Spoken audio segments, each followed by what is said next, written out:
নমস্কার বন্ধুরা, welcome back to my channel. আশা করি আপনারা ভালো আছেন। তো আজকে আমি নিয়ে এসেছি দুর্দান্ত স্বাদের রেসিপি, আলু দিয়ে খাসির মাংসের ঝোল।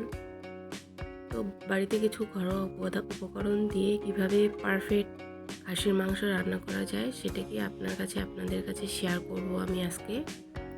তো এখানে আমি নিয়েছি হাফ কিলোর মতো খাসির মাংস, চর্বি শুদ্ধ আমি নিয়েছি। এরপরে আমি দিয়েছি লবণ, দিলাম তেল, এখানে আমি 2 টেবিল চামচের মতো তেল দিলাম। এরপর দেবো আমি 1 চামচ হলুদ গুঁড়ো, আর দেবো 1 চামচ লঙ্কা গুঁড়ো দিয়ে এটাকে আমি মেখে নেব। তো খাসির মাংস এভাবে রান্না করলে ভীষণ টেস্টি লাগে খেতে, আর সিদ্ধ হতে বেশিক্ষণ সময় লাগে না। তো এটাকে আমি মেখে নেব, ম্যারিনেশন করে নেব, নিয়ে আমি ঢেকে দেবো। ঢেকে দেওয়ার পরে এবার আমি এখানে নিয়েছি আলু ডুবো করে নিয়েছি 3টে, নিয়েছি পেঁয়াজ কুচি, নিয়েছি রসুন 2টা রসুন করে নিয়েছি গোটা গরম মশলা, তেজপাতা, লঙ্কা নিয়েছি ঝালের জন্য, আর নিয়েছি আদা, আর একটা টমেটো, বড় সাইজের টমেটো আমি কুচি করে কেটে নিয়েছি। এরপরে আমি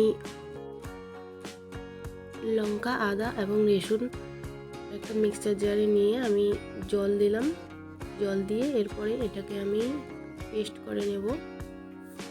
আপনারা পারলে বাটনাও বেটে নিতে পারেন। তো এরপরে আমি কড়াই বসাইলাম। বসার পরে ফার্স্ট টাইম আমি অল্প তেল দিয়ে আমি আলুগুলোকে ভেজে নেব। মিডিয়াম টু লো ফ্লেমে রেখে আমি আলুগুলোকে ভেজে নেব। এরপরে আমি দেব হলুদ গুঁড়ো, সামান্য পরিমাণ দেব লবণ, দিয়ে এটাকে আমি ফার্স্ট টাইম ভেজে নেব।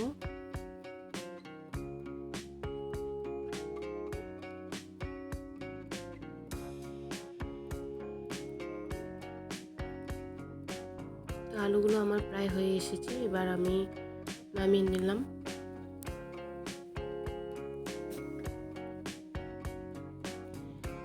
একই তেলে আমি একটু পরিমাণ তেল দিলাম। দেওয়ার পরে এবার আমি দেব গোটা গরম মশলা, দিলাম তেজপাতা, এরপরে দেব আমি রান্নাটা খুব অল্প তেলে রান্না করব। এরপরে আমি দেব পেঁয়াজ কুচি,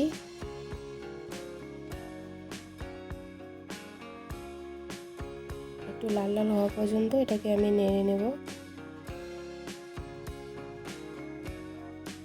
আপনারা হয়তো অনেকভাবে মাটন রান্না করে খেয়েছেন, তো এইভাবে একবার রান্না করে খাবেন, ভীষণ ভালো লাগে খেতে।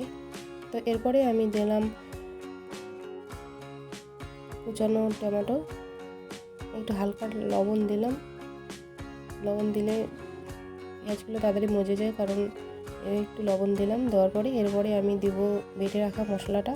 এখানে আমি নিয়েছি রসুন, আদা এবং ঝালের জন্য কাঁচা লঙ্কা, এটা সবটাকে আমি মিক্সচার জারে বেটে নিয়েছি। এটাকে আমি ফার্স্ট টাইম কষিয়ে নিলাম। কষিয়ে নেওয়ার পরে এরপরে আমি দেব জিরা গুঁড়া, দেব ধনিয়া গুঁড়া, আর দেব হলুদ পরিমাণ মতো, আর দেব কাশ্মীরি লঙ্কা গুঁড়া। একটু সময় নিয়ে এটাকে আমি ভেজে নেব। তো ভাজানো হয়ে এসেছে। এরপরে আমি মেখে রাখা মাংসকে দিলাম। দেওয়ার পরে আমি এটাকে 5 মিনিটের মতো এভাবে কষিয়ে নেব। তারপরে এবার সিদ্ধ হওয়ার জন্য একটু আমি ঢেকে নেব। 2-3 মিনিট পরে আমি ফিরে আসলাম।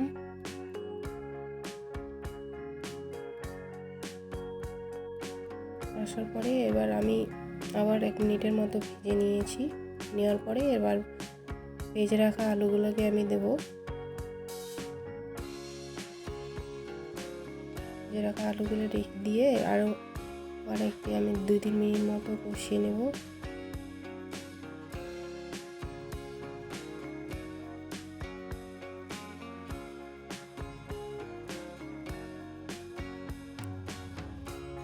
কষানোর পরে এরপরে আমি একটু জল দেব,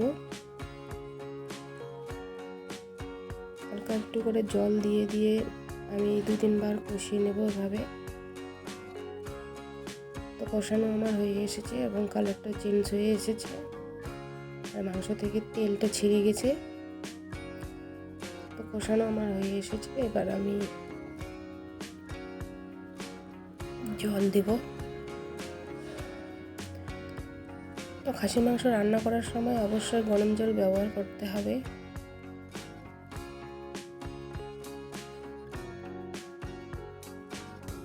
জল দিয়ে এরপরে আমি একটু নেড়ে নেব।